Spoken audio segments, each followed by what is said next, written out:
ఎన్నో సంవత్సరాల తర్వాత ఒక మట్టి ముంతని పగలగొట్టి అందులో ఉన్నటువంటి డబ్బుల్ని లెక్క పెట్టడం జరిగింది.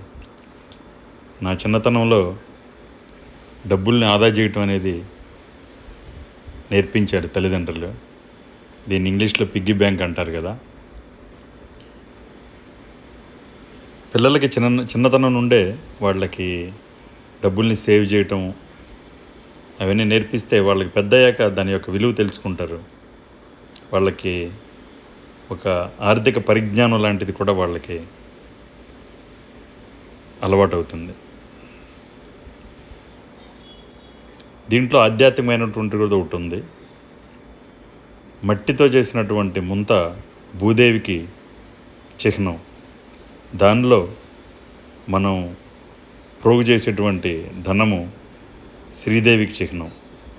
భూదేవి శ్రీదేవి ఇద్దరు కూడా ఆ వెంకటేశ్వర స్వామి యొక్క దేవేరులు.